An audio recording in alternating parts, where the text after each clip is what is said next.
Hi guys, welcome back. I am Manoj Kumar from MS Study channel.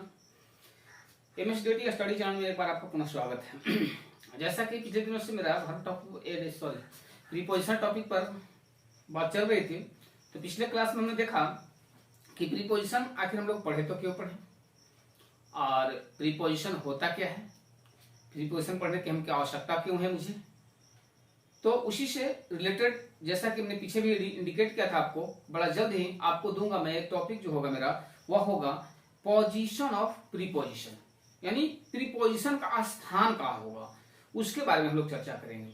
यानी preposition को स्थान कहाँ है। ऐसे प्रीपोजिशन बहुत सा प्रीपोजिशन है जिसमें से हम लोग एक एक करके प्रत्येक प्रीपोजिशन को पढ़ेंगे, लेकिन अब देखेंगे कि प्रीपोजिशन का स्थान है, प्रीपोजिशन को हम लोग कहाँ रखेंगे। अगर सही ढंग से अगर हम नहीं जानते हैं कि प्रीपोजिशन को कहाँ पर लगाना है, कहाँ रखना है, कहाँ नहीं रखना है, तो उस कंडीशन में क्या होता है, हमसे गलतियां हो जाती है और हमसे बहुत ज्यादा गलतियां हो जाती है। तो आज हम उसी टॉपिक पर आपके साथ डिस्कस करने जा रहे हैं और टॉपिक है पोजीशन ऑफ प्रीपोजिशन। उससे पहले मैं आपसे एक रिक्वेस्ट करना चाहूंगा कि वीडियो को स्टार्ट से लेकर एंड तक बने रहें ताकि बीच में कोई टॉपिक आपसे छूट न जाए। और ये मेरा गारंटी है कि यदि आप स्टार्ट से लेके एंड तक इस वीडियो को देखते हैं तो प्रीपोजिशन से संबंधित कोई भी कमियां आपके अंदर नहीं रहेगी, उसमें कोई भी आपको दिक्कतें नहीं आएगी और आपके अंदर जितने भी डाउट्स है प्रीपोजिशन से संबंधित सारा डाउट्स क्लियर हो जाएंगे। तो आते हैं प्रीपोजिशन में, position of preposition. Position of preposition,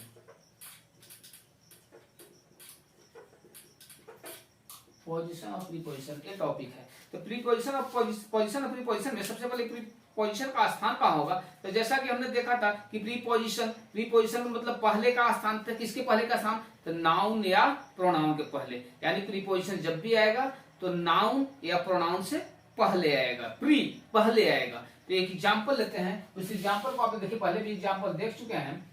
she came into the room। अब यहां पर देखेंगे द रूम क्या है, द रूम एक नाउन है और नाउन के पहले क्या आया है, इनटू आया है। और इनटू क्या है, इनटू एक प्रीपोजिशन है। यानी प्रीपोजिशन जो है से कि नाउन या प्रोनाउन से पहले आता है, वह वर्ब के पहले नहीं आता है, वर्ब के पहले वह नहीं आता है। हाँ, अब रह गया दूसरा चीज कि प्रीपोजिशन हम लोग रखते हैं कहाँ कहाँ पर। तो प्रीपोजिशन जो है, प्रीपोजिशन आपको सेंटेंस के शुरू में आ सकता है, सेंटेंस के बीच में आ सकता है, सेंटेंस के अंत में आ सकता है। यानी प्रीपोजिशन का यूज हम लोग सेंटेंस के स्टार्ट में भी रखते हैं और सेंटेंस के मिडिल में भी आता है, सेंटेंस के लास्ट में ही आता है। वो कब आता है, वो परिस्थिति के अनुसार से, जैसी स्थितियां होती है उस अनुसार से प्रीपोजिशन जो है, प्रीपोजिशन का स्थान परिवर्तन होता है। स्टार्ट में भी हो सकता है, मिडिल में भी हो सकता है, लास्ट में हो सकता है। यानी कुल मिलाकर हम लोग कह सकते हैं कि प्रीपोजिशन हम लोग कहीं पर भी लगा सकते हैं परिस्थिति के अनुसार। तो चलिए कहाँ कहाँ लगा सकते हैं, कैसे लगा सकते हैं, एग्जाम्पल कुछ लेते हैं, एग्जाम्पल के माध्यम से उसको हम लोग देखते हैं। तो सबसे पहला एक एग्जाम्पल हम लोग लिया, in which class do you read. एक सेंटेंस और लेते हैं, एक सेंटेंस तो यहीं पे दिया हुआ है आपका, she came into the room. एक सेंटेंस और लेते हैं, what is she looking at. देखिए यहाँ पर हम तीन सेंटेंस लिए हैं, तीन सेंटेंस को देखते हैं तो ये पता लगता है कि इसमें in which class do you read, in which class do you read जो है इसमें प्रीपोजिशन क्या है, इन। अब इन कहाँ आया है, सेंटेंस के स्टार्ट में आया है, सेंटेंस के स्टार्ट में आया है। तो जैसा कि मैंने कहा था कि सेंटेंस के स्टार्ट में भी प्रीपोजिशन रह सकता है। सेकंड जो एग्जांपल है, she came into the room, room, room के पहले आया है, रूम के पहले तो आया है, नाउन के पहले आया है, किंतु कहाँ है, सेंटेंस के मध्य में भी है, मिडिल में भी है। लास्ट है what is she looking at. यहाँ पर एट जो है प्रीपोजिशन कहाँ आया है, एट जो प्रीपोजिशन है सेंटेंस के लास्ट में आया है। अभी जो हमने कॉन्सेप्ट आपको कहा कि सेंटेंस के स्टार्ट में भी आ सकता है, मिडिल में भी आ सकता है और लास्ट में भी आ सकता है। कि तो देखिए यहाँ पर तो जो है कि नाउन के पहले आया है, यहाँ तो नाउन नहीं है, यहाँ तो नाउन नहीं है। अब ये क्या है क्या नहीं है इसका चर्चा जब आगे का कॉन्सेप्ट हम लोग देखेंगे तो उसमें पूरी तरह से क्लियर हो जाएगा। हमारा जो दो कॉन्सेप्ट था कि यह नाउन या प्रोनाउन से पहले आता है, यह क्लियर हो चुका। दूसरा कॉन्सेप्ट था कि सेंटेंस के स्टार्ट में भी आ सकता है, मिडिल में भी आ सकता है और लास्ट में भी आ सकता है। तो परिस्थिति के अनुसार से कहीं भी आ सकता है, इसलिए प्रीपोजिशन कहीं भी लगाया जा सकता है परिस्थिति के अनुसार। आशा है आप इसको नोट डाउन करते रहेंगे, किंतु मैं पहले प्रत्येक वीडियो में बता चुका होता हूं कि जब भी मैं दो यहाँ पर कुछ, उसको आप नोट डाउन करते रहें ताकि आगे का पॉइंट मैं आपको देता चला जाऊं। चलिए एक दो कॉन्सेप्ट हुआ आपको। नेक्स्ट जो हम लोग देखते हैं, नेक्स्ट है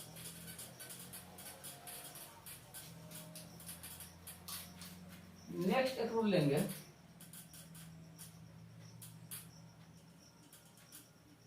नेक्स्ट है आफ्टर प्रीपोजिशन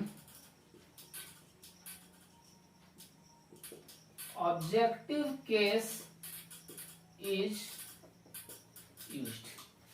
क्या कह रहे हैं? After preposition objective case is used, मैंने आफ्टर मतलब होता है बाद में, आफ्टर मतलब होता है बाद में, प्रीपोजिशन माने प्रीपोजिशन के बाद ऑब्जेक्टिव केस इज यूज्ड, यानी प्रीपोजिशन के बाद हम ऑब्जेक्टिव केस का यूज करेंगे, और ऑब्जेक्टिव केस का यूज करेंगे यानी सब्जेक्टिव केस का यूज नहीं करेंगे। ऑब्जेक्टिव केस का यूज करेंगे यानी सब्जेक्टिव केस का यूज नहीं करेंगे, यानी जब भी प्रीपोजिशन लगाएंगे तो प्रीपोजिशन के बाद सब्जेक्टिव केस नहीं आएगा, जब भी आएगा तो क्या आएगा? ऑब्जेक्टिव केस आएगा। जैसे कि ऑब्जेक्टिव केस क्या, सब्जेक्टिव केस क्या हो गया? तो आई है तो आई सब्जेक्टिव केस हो गया, इसका ऑब्जेक्टिव केस क्या हो गया? मी हो गया, ही हो गया ऑब्जेक्ट सब्जेक्टिव केस तो उसका हिम हो गया ऑब्जेक्टिव केस, सी हो गया सब्जेक्टिव केस तो उसका हर हो गया ऑब्जेक्टिव केस। यानी सब्जेक्टिव केस का प्रयोग यानी आई का, ही का, सी का, दे का, इसका प्रयोग हम प्रीपोजिशन के बाद नहीं करेंगे। प्रीपोजिशन के बाद जब भी प्रयोग करेंगे तो ऑब्जेक्टिव केस का करेंगे। अब एग्जांपल के माध्यम से देखिए आप, एक एग्जांपल हमने लिया, he is afraid of me. अभी सेंटेंस को देखिए, he is afraid of him. Of क्या है? ऑफ यहाँ पर प्रीपोजिशन है। अब प्रीपोजिशन के बाद क्या आया है? प्रीपोजिशन के बाद मी आया है। मी कौन सा केस है? मी एक ऑब्जेक्टिव केस है। यदि यहाँ पर हम सब्जेक्टिव केस लिखते हैं आई, तो आई जो है गलत हो जाएगा क्योंकि आई जो है सब्जेक्टिव केस है। और after preposition objective case is used.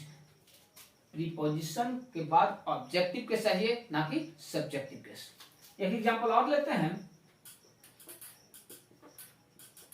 Ruby has complained against Rahul. यहां पर देखिए Ruby has complaint against Rahul. Against क्या है? अगेंस्ट यहां पर प्रीपोजिशन है, अगेंस्ट यहां पर प्रीपोजिशन है। राहुल क्या है? राहुल नाउन है। राहुल क्या है? नाउन है। नाउन है तो नाउन के पहले तो इसका प्रयोग किए हैं, अगेंस्ट का प्रीपोजिशन था, किंतु अब कहेंगे राहुल तो राहुल तो सर सब्जेक्ट होता है, नाउन है तो राहुल जो है सब्जेक्ट में भी, सब्जेक्टिव केस में भी राहुल ही लिखा जाएगा, और जब ऑब्जेक्टिव केस आएगा तब भी राहुल ही होगा। जैसे कि अगर रूबी अगर सब्जेक्टिव केस में है तो इसको हम लोग क्या करेंगे? ऑब्जेक्टिव केस में जाएंगे तो रूपा हो जाएगा, नहीं ना? ठीक उसी तरह से राहुल भी जो है जब ऑब्जेक्टिव केस में राहुल है तो सब्जेक्टिव केस में भी राहुल ही होता है, इसलिए इसका केस चेंज नहीं होता है। तो कुल मिलाकर हमने देखा कि आफ्टर प्रीपोजिशन ऑब्जेक्टिव केसेस, माने प्रीपोजिशन के बाद जो है ऑब्जेक्टिव केस लेता है, ना कि सब्जेक्टिव केस। चलिए नेक्स्ट लेते हैं हम लोग, नेक्स्ट एग्जांपल लेते हैं, आफ्टर प्रीपोजिशन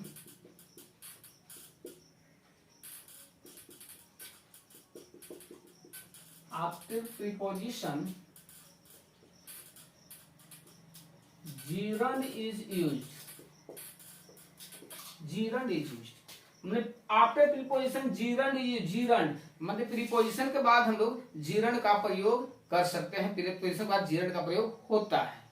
gerund क्या? gerund मतलब v1 plus ing, v1 plus ing, v1 plus ing जैसा कि पिछले इनमें कर रहे थे हम कि सब उसके बाद जो है से कि verb का प्रयोग नहीं होगा। नहीं, verb का प्रयोग नहीं होगा तो नहीं होगा, होगा क्या का प्रयोग? gerund का प्रयोग होगा। तो v1 प्लस ing v4 का भी verb है, किंतु v1 प्लस ing gerund भी होता है, तो यह gerund हो गया। अब gerund में और v4 में क्या अंतर है? मेरा verb टॉपिक पे जो वीडियो दिया होगा उसको देख लेंगे, आपको बारीकी से समझ में आ जाएगा। gerund एक अलग चीज है और v4 एक अलग चीज है। तो gerund का प्रयोग हम लोग कर सकते हैं किसके बाद? प्रीपोजिशन के बाद। एग्जाम्पल लीजिए, I felt cold after swimming.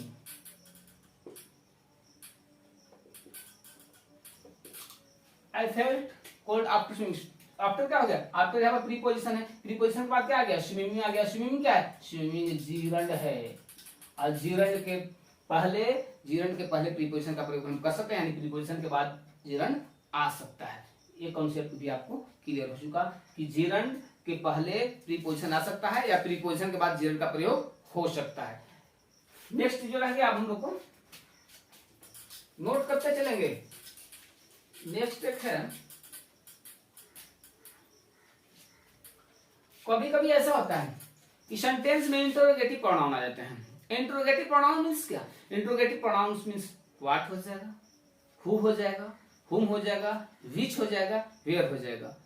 What, हुम, हु, विच, वेयर, ये सब क्या है? ये सब इंटरोगेटिव प्रोनाउन है। और जब इंटरोगेटिव प्रोनाउन सेंटेंस में आ जाए तो कंडीशन क्या होगा कि उसके बाद प्रीपोजिशन का प्रयोग सेंटेंस के लास्ट में होगा।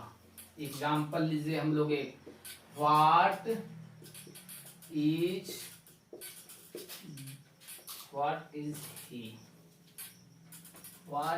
ही लुकिंग एट। अब देखिए यहाँ पर प्रीपोजिशन क्या है? एट। एट कहाँ लगा? लास्ट में लगा। फर्स्ट वाला जो हमने दिया था उसमें भी एग्जांपल दिए थे इस तरह से, तो कि लास्ट में प्रीपोजिशन लगाया जाता है, तो यहाँ पर लास्ट में प्रीपोजिशन लगा है, एट लगा है लास्ट में। एट क्या है? प्रीपोजिशन है। तो इसमें एट लास्ट में क्यों लगा? यह इसलिए लगा कि सेंटेंस में क्या है? इस सेंटेंस में जो ऑब्जेक्ट है, ऑब्जेक्ट के रूप में जो काम कर रहा है वह व्हाट है। और व्हाट कौन सा है? व्हाट जो है इंटरोगेटिव प्रोनाउन है, यानी इंटरोगेटिव प्रोनाउन यदि रहे सेंटेंस में ऑब्जेक्ट की तरह यूज हुई, ऑब्जेक्ट के स्थान पर, यहाँ पर तो व्हाट है लेकिन क्या चीज काम कर रहा है? यह ऑब्जेक्ट का काम कर रहा है। जब सब्जेक्ट का काम कौन कर रहा है? सब्जेक्ट तो यहाँ पर ही है। यह जो है ऑब्जेक्टिव केस में व्हाट है और इंटरोगेटिव प्रोनाउन है। तो प्रोनाउन जब यहाँ पर है, इंटरोगेटिव है, तो उसमें जब प्रीपोजिशन लगाने की जरूरत होगी तो उसको प्रीपोजिशन कहाँ लगाएंगे? सेंटेंस के लास्ट में लगाएंगे। किंतु हाँ, इसमें भी कुछ क्या है? इसमें भी कुछ दो ऐसे इंटरोगेटिव प्रोनाउन हैं जो यदि आ जाए, जैसे देख लीजिए आप लोग, हम लिखते हैं which class do you read. एक सेंटेंस के लिए, in which class do you read. अब देखिए यहाँ पे क्या है? विच क्या है? विच तो इंट्रोगेटिव प्रोनाउन है। इंट्रोगेटिव प्रोनाउन है तो क्या यहाँ पर क्या लगा है? विच का do you read in, sorry यहाँ पर इन।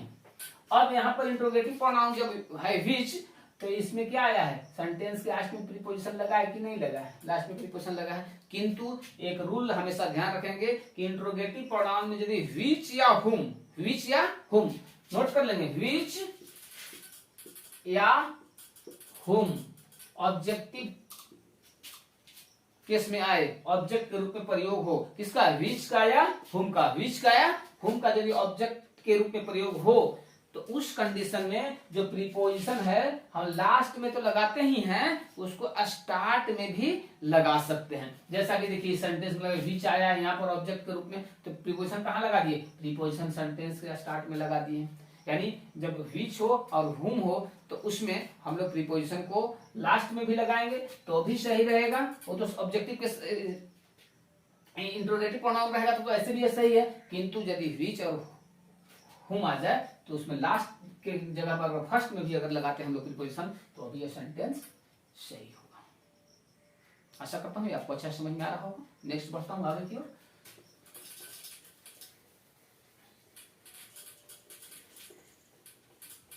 अब देखिए एक सेंटेंस ऐसा है कि सेंटेंस में यदि होम आ जाए, सेंटेंस में क्या आ जाए? होम, और होम के साथ जो वर्ब आए वह उसमें गति हो, मोशन हो। होम आए लेकिन होम के साथ जो वर्ब आए उसमें क्या हो? मोशन हो, गति हो। वैसा कंडीशन में हम प्रीपोजिशन का यूज नहीं करते हैं। एग्जांपल देखिए, आई गो होम। देखिए यहां पर होम आया है, होम के साथ क्या आया है भर, भर आया है गो। गो क्या है, गो में मोशन है, मोशन है यानी गति है, जाने का काम हो रहा है, मोशन है, गति है। तो इस कंडीशन में यहाँ पर हम लोग प्रीपोजिशन का प्रयोग नहीं करेंगे। किंतु यदि और कुछ बात है, जैसे यहाँ पर एक एग्जांपल और ले लीजिए, संगीता इज एट होम। अब देखिए यहाँ पर भी तो होम है, होम है यहाँ पर भी, लेकिन होम के साथ जो वर्ब आया है उसमें मोशन नहीं है अस्थाई है। तो यहाँ पर हमने प्रीपोजिशन का प्रयोग किया है। नेक्स्ट एग्जांपल लेते हैं, you went to her home. यहाँ देखिए यहाँ पर भी क्या होम आया है, होम आया है, होम के साथ वेंट गति भी है, किंतु क्या है इसके पहले क्या आ गया है, होम के पहले ऑब्जेक्टिव केस आ गया है। तो यहाँ पर हमने प्रीपोजिशन का प्रयोग किया है। यहाँ पर ये भी प्रीपोजिशन है, ये भी प्रीपोजिशन है, इसमें कोई प्रीपोजिशन नहीं है। यानी इस चीज ध्यान रखेंगे, सेंटेंस के में क्या आ जाए, होम आ जाए और उसके साथ वर्ब जो है वो मोशन में हो, उसके इसमें गति हो, तो उस कंडीशन में प्रीपोजिशन का प्रयोग नहीं करेंगे। चलिए एक हो गया है, एक और लास्ट है, इसको भी आप लोग देख लें ताकि जो है फिर कुछ दिक्कत नहीं हो।